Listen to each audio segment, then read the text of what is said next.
ഇന്ന് എന്തൊക്കെയാണ് ഇവിടെ പറഞ്ഞു കൂട്ടിയെ? നീ ആ വിനീതിന്റെ ഗേൾഫ്രണ്ടിനെ കണ്ടായിരുന്നു? അവള് നിന്നെ പോലെ വളവളവളാന്ന് എന്തെങ്കിലും സംസാരിച്ചു? നീ കാണിക്കുന്ന ഓരോന്നിനും നാണം കിടന്ന് ഞാൻ നിന്നെയും കൊണ്ട് പാർട്ടിക്ക് പോകുന്ന പരിപാടിയാ എന്നത്തോടെ നടത്തി.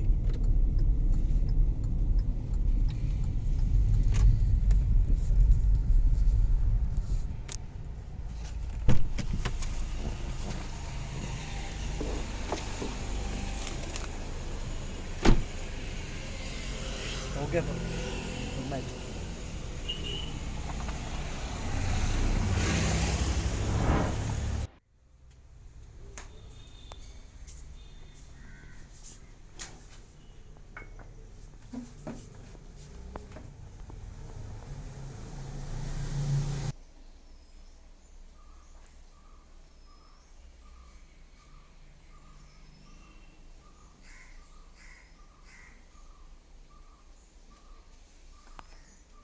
ആ ഹലോ എടി, നീ എന്ത് ഫോട്ടോ ആണ് ഇൻസ്റ്റയിൽ ഇട്ടേക്കുന്നത്? എത്ര പേര് കാണുന്നതെന്നറിയോ? ഡിലിറ്റ് ഒന്നും പറയണ്ട, ഡിലീറ്റ് ചെയ്താൽ മതി. ആ ആഹാ, ഇതാണോ ബർത്ത്ഡേ സ്പെഷ്യൽ?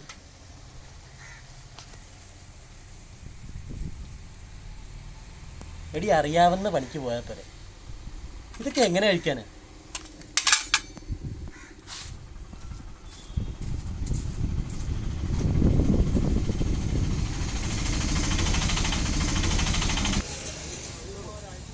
ആ പറയടി.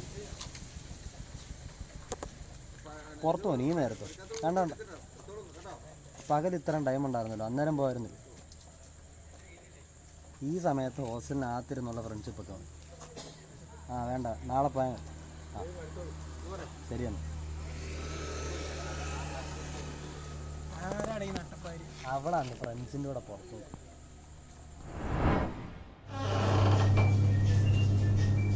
എങ്ങനെ കൊള്ളാല്ലേ? ഇതെടുക്കാം.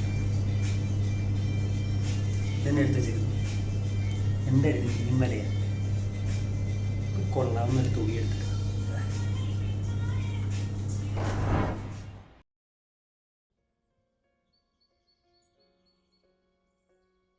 അളിയ എവിടെയായിരുന്നു? എത്ര നേരമായിരിക്കുന്നു? നീ ചൂടാവാറാ?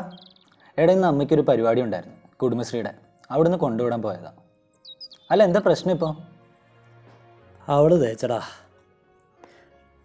അവൾക്ക് അഡ്ജസ്റ്റ് ചെയ്യാൻ പാടാണെന്ന്. അളിയ, ഇതൊന്നും ഒരു തേപ്പല്ലടാ, ഇതൊരു സ്വാതന്ത്ര്യ സമരമാണ്. നീ എന്തെങ്കിലും ഒരു കാര്യത്തിന് അവൾക്ക് കുറച്ച് ഫ്രീഡം കൊടുത്തിട്ടുണ്ടോ? അവിടെ പോകരുത്, ഇവിടെ പോകരുത്, ഫോട്ടോ ഇടരുത്, എന്തൊക്കെയാണ്? അവളെ ഒരു അടിമയെ പോലെയല്ലേ നീ കണ്ടിരുന്നത്? നീ എന്തെങ്കിലും ഒരു കാര്യത്തിന് അവളുടെ ഇഷ്ടം നോക്കിയിട്ടുണ്ടോ എപ്പോഴെങ്കിലും? സങ്കടമുണ്ട് അളിയ, പക്ഷെ നിന്നെപ്പോലുള്ളവർക്ക് ഇങ്ങനെ തന്നെ വേണം.